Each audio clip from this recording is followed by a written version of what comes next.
Hello everyone, our lesson today is on relative pronouns in a grammar, and this is part 7.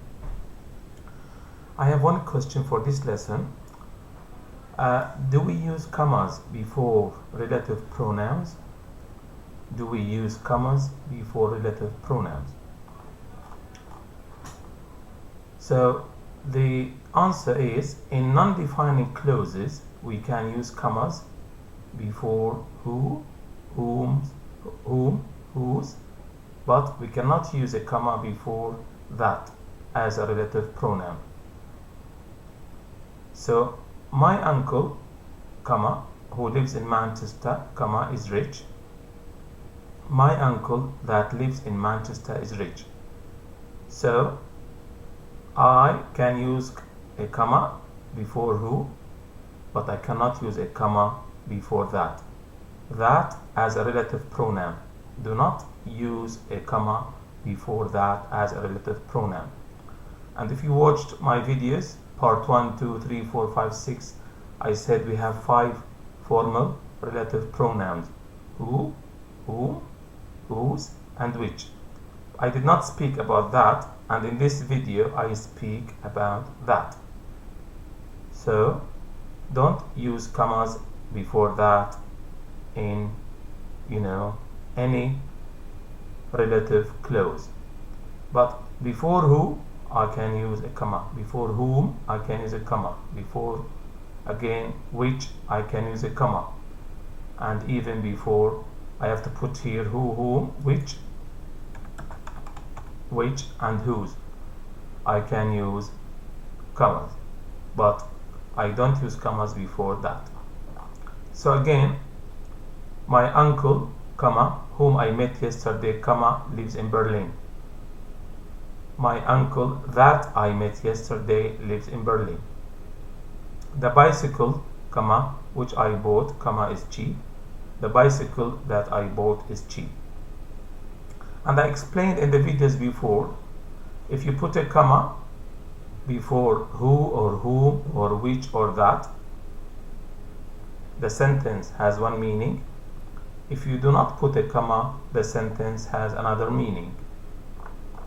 So just very quickly, I repeat this quickly. If you say my uncle who lives in Manchester is rich, I use a comma here before who, and this sentence means I have one uncle. But if you don't use comma, you put my uncle who lives in Manchester is rich, you don't use commas at all, it means I have more than one uncle. But this lesson is about using or not using commas. So I can use commas before who, before which, before whose, but I don't use commas before that as a relative pronoun. Again, Jan, comma, whose friends are at the party, comma, is at work. Jan, comma, that friends are at the party is at work. This is wrong. That's why I put that in red. The relative pronouns are in blue and they are correct, but I put that in red because it's wrong, and I put wrong for you here. Again, this is Jan, whose class you will be teaching. So whose is in blue, it's correct, it's a relative pronoun.